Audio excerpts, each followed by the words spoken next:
We have a verdict in the Sean Diddy Combs criminal case. After all of these weeks, and if you thought that was the only major decision of the day, you would be wrong. We're going to talk about what happened on this absolutely monumental day. The courtroom was still reeling from the impact of the verdict when an even bigger shock rippled through the air.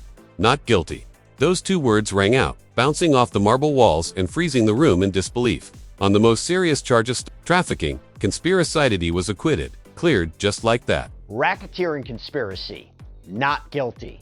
Sex trafficking of Cassie, not guilty. Sex trafficking of Jane, not guilty.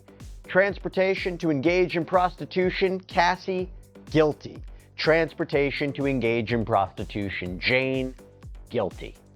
That was the historic verdict out of the Sean Diddy Combs criminal court today. A split verdict after almost 13 hours of deliberations and weeks of testimony and evidence and arguments. The 12 jurors acquitted Sean Combs of the more severe charges, the ones that carried the stiffest prison sentence, potentially 15 years to life in prison, but convicted him of the Mann Act charges, which, by the way, carry up to 10 years in prison each, although I will tell you in a filing today from the government, it appears the sentencing range they're looking for is 51 to 63 months, so 4 to 5 years. However, there is no mandatory minimum. So would the judge go lower? We'll talk about what the defense is asking for too. And also, whatever the sentences are, would he combine the sentences consecutively, one after another? Maybe, maybe not. A lot of questions, but I'll tell you what, you would think that the verdict would be just the only big part of today. You would think that's the only major decision. Not the case, because we got to talk about what happened later on in the day. The bail hearing. Right after the verdict, it was a question of should Sean Combs be granted release while awaiting sentencing, which the judge set today, by the way. Sort of set the sentencing date. I'll talk more about that as well. But I mean, let's talk about Sean Combs. He's been locked up since September 2024. He's been denied bail at each turn. There was a change of circumstances here. He had just been acquitted of 3 of the charges. So could he make bail? We're going to talk about it. All right, so to discuss the hearing and more, let me bring on, once again, hopefully not for the last time, but we're at basically the end of this case until sentencing. Joined once again by Long Crimes in Court reporter Elizabeth Milner. Great to see you. First of all, your reaction to the verdict. Is this what you expected? Because let's really briefly explain what happened yesterday.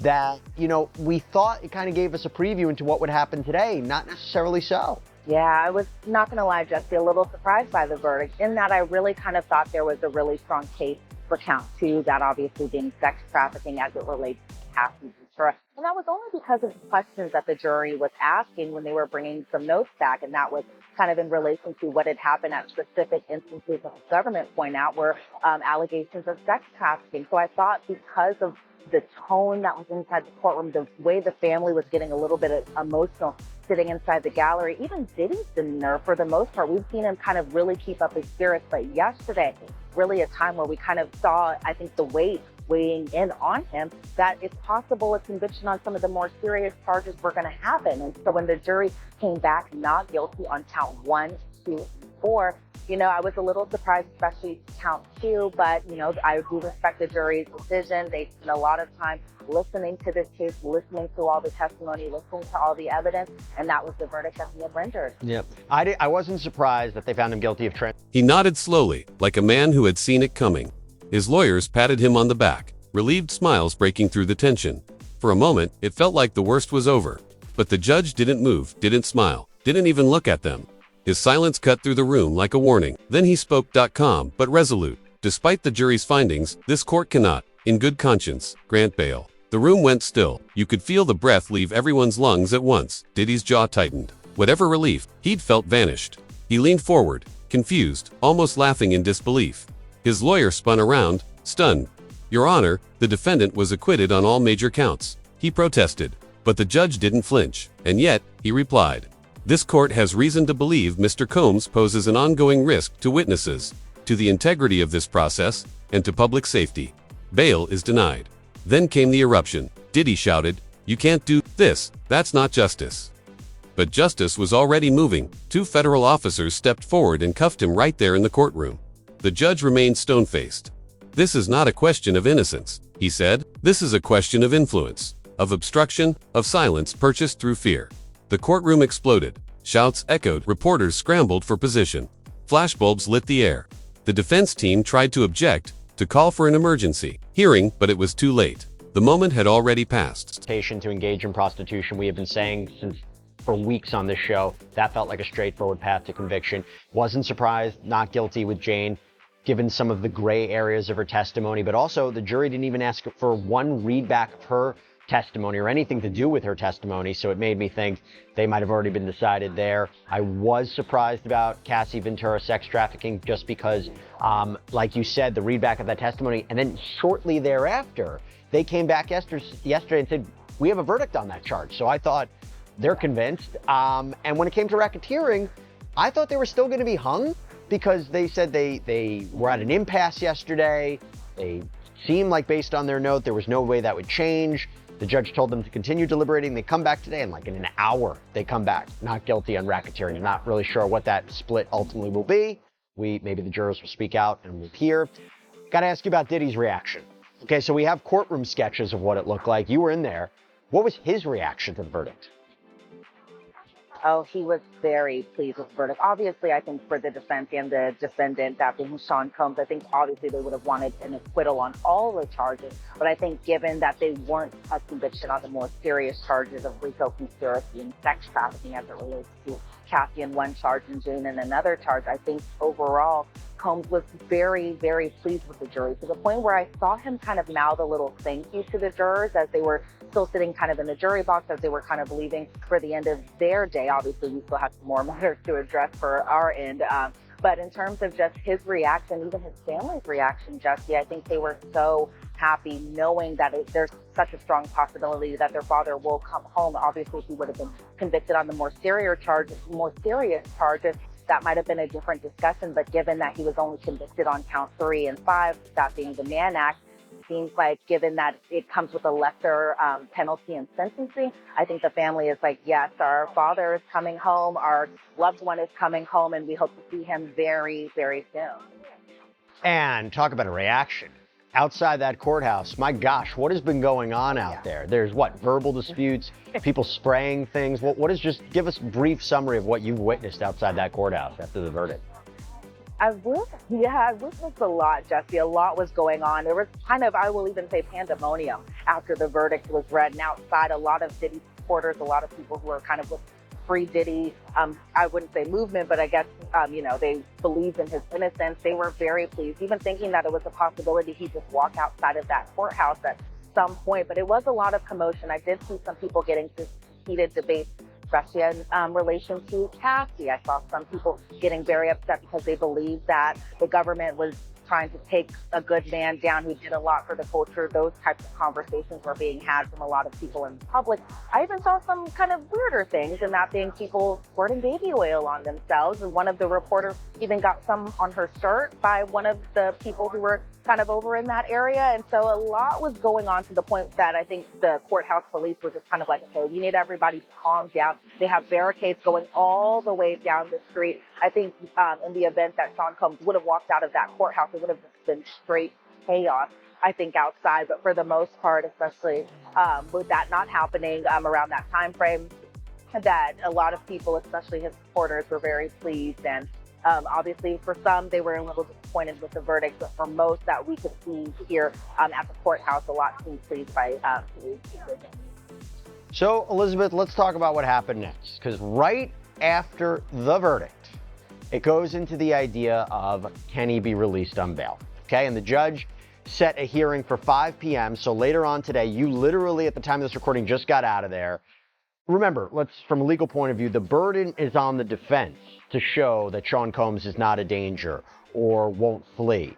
What was the judge's decision, and why? The decision had been made. Diddy was going back into custody, and this time, it wasn't about what could be proven in court, but about what everyone now understood. Jane was there again, seated quietly in the corner. She didn't cry or flinch, but her eyes told the whole story. The law may have cleared him, but the truth had a longer reach. Within hours, the internet erupted. Not guilty, but jailed.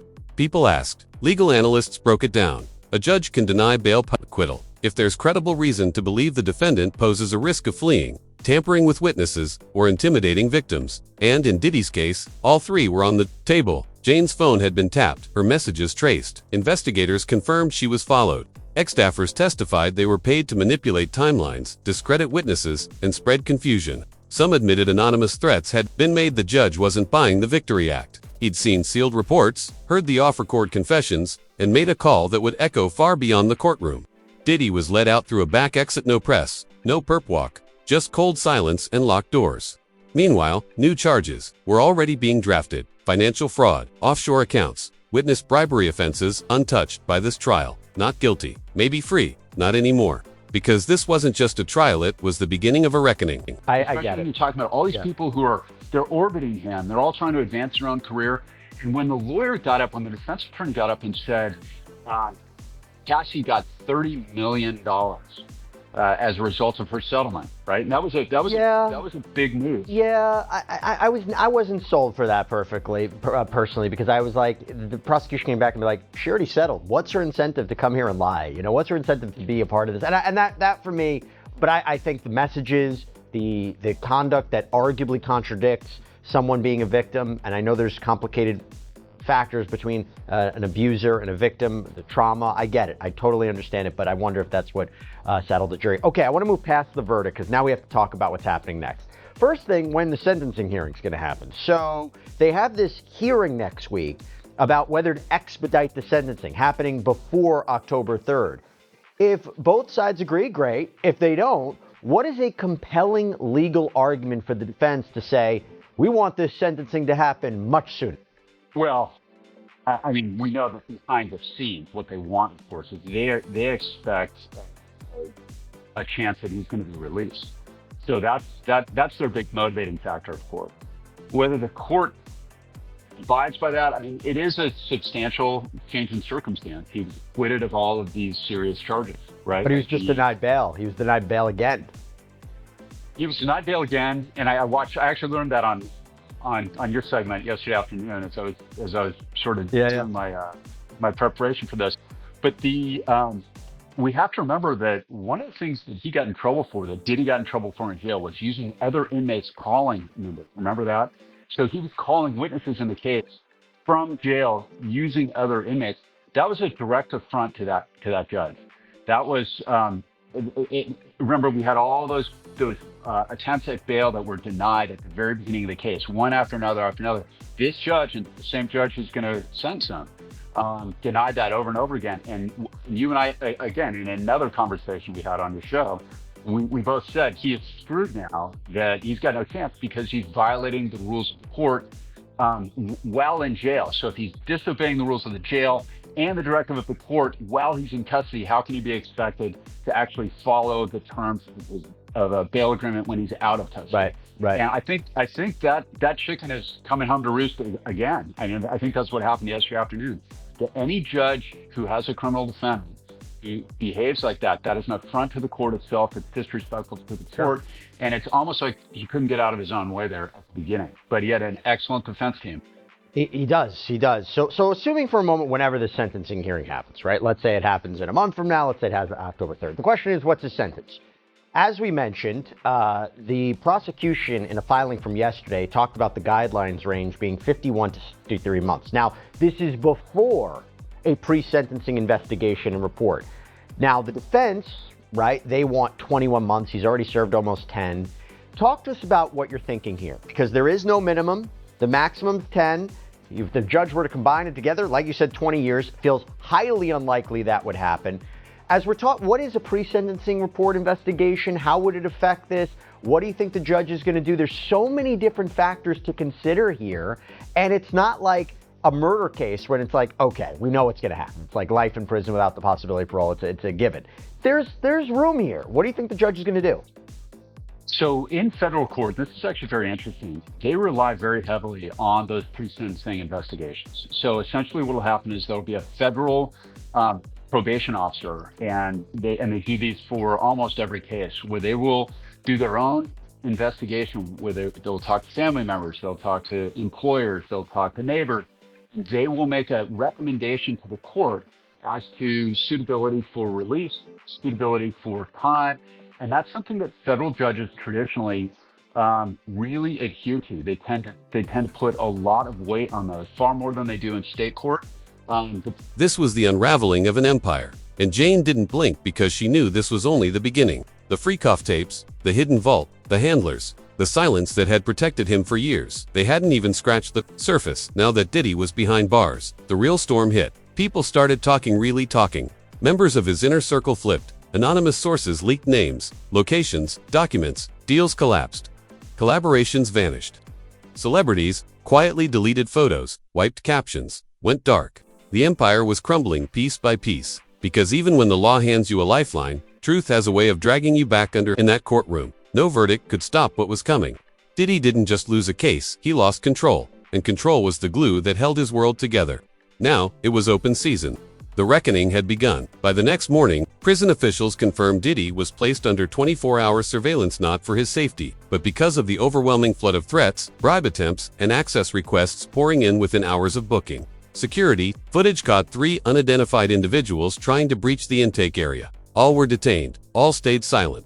Meanwhile, Jane's legal team moved to unseal previously restricted records files once buried by gag orders. Inside were explosive depositions, 5 former employees, 2 recording artists, and an international consultant, all detailing a hidden ecosystem Diddy had built behind the scenes.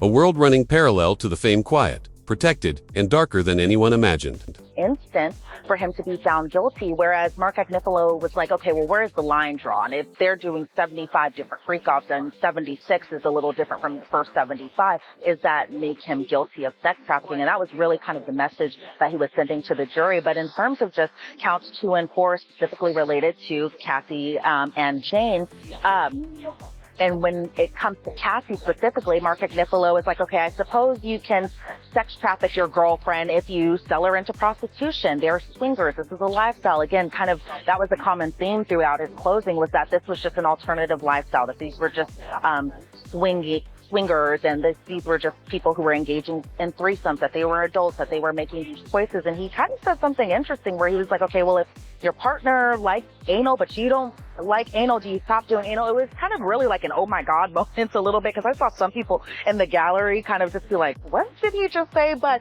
in terms of just Mark Agnifilo kind of painting this as consensual, he was saying that this is what people do who are in love. They do things that maybe they don't necessarily want to do, but they do it because they love their partner, and that doesn't amount to sex trafficking. So when it comes to Cassie, he was saying things like your likes and their likes become one, and Cassie wasn't necessarily clutching her pearls at the idea of doing freak-offs. And then the defense pointed out those 3 instances that the government alleged were clear instances of sex trafficking. That was what had happened at Cannes Film Festival, something that had happened with Daniel Phillip in 2012 after a freak-off where Cassie Ventura was beaten and then was forced, according to the government, to still do a freak-off. And then they point to the Intercontinental Hotel incident. But one thing that was interesting, Jesse, is that they played the Intercontinental Hotel video during the defense's closing argument. And Mark Agnifilo really kind of took it piece by piece. But I think most notably, he skipped the part where Sean Combs is seen on that surveillance video, dragging, beating,